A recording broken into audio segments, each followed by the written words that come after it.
Kas naujo tarp CAM 27 Machine Definition?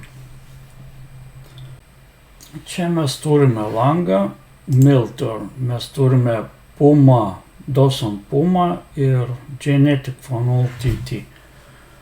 Kaip matome, pakol kas šitie visi langeliai yra prieinami. Kai tik pasirenkame mašiną,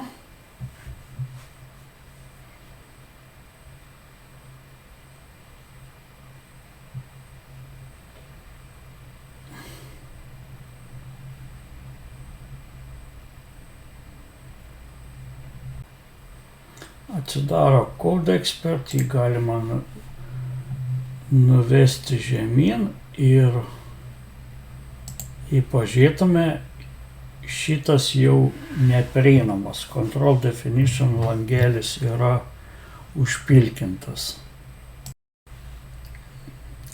Pirma, Machine Definition, paspaudžiam Edit Global, redaguoti globalinį failą ir tuo pačiu paspausiu Edit Local File, redaguoti lokalinį vietinį failą. Atsidarius abiem failams, lokaliniam ir globaliniam, sudedam juos kartu, kad būtų lengviau pažiūrėti skirtumus. Mes galime matyti pagal pavadinimą Local Machine Definition, Global Machine Definition. Taip pat vienas skirtumas, Global Machine Definition turi opcijas Save ir Save As. Toliau mes matome, kad globaliniam faile mes galime įvesti pasvordą, kaip lokaliniame mes to daryti negalime. Jeigu seksi žemyn konfigūracijos, ką aš matau, kad aš turiu čia tik dvi opcijas, o čia turiu Add Group, Load Components, papildomų opcijų.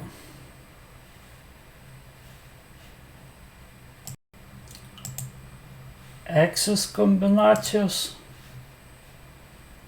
Mes matome, kad mes galime pridėti naują ašį. Taip pat mes turime čionais Data Stream opciją ir Reference Point opciją. Dabar aš uždarysiu lokalinį failą ir toliau žiūrėsime į globalinį failą. Ką mes matome, yra mašina, komponentai.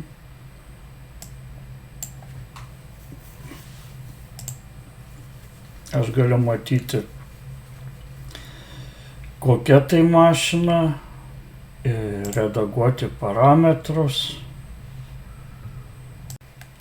Aš galiu čia redaguoti pastumas, čia mūsų įrankio parametrai bibliotekos ir defaultinė C plokštuma.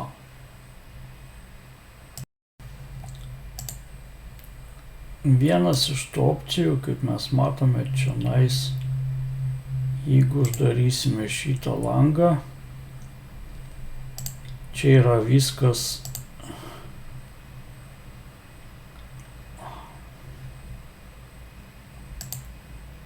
parodyta milimetrais, bet yra tokia opcija, kur mes galime keisti Display System both.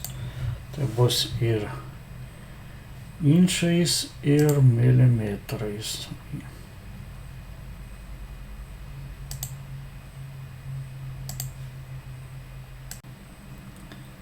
Čia taip pat galima redaguoti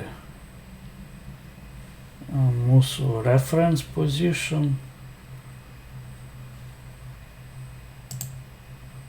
ir toliau seka file protection apsauga. Čia nėra nauja funkcija, bet kas naujo, tai kad allow read only. Tai kad vartotojas gali matyti, bet negali redaguoti.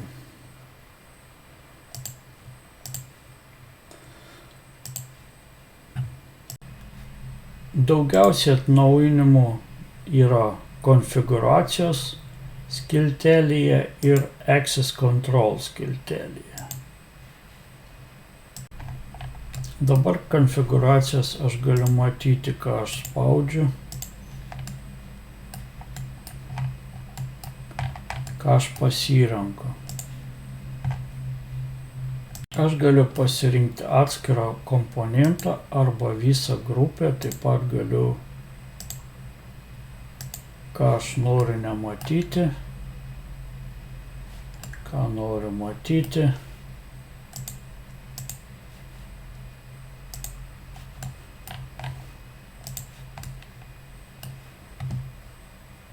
Toliau apačioje mes matome susijusią su pasirinkta funkcija tolesnė informacija. Minimum, maximum travel, į kurią pusę sukasi, prieš laikrodžio rodiklį ir taip toliau. Toliau, jeigu mes nežinome, kur kas yra, mes galime paspausti ant detalės ir tai pasižymės mūsų kinematinė medija. Taip.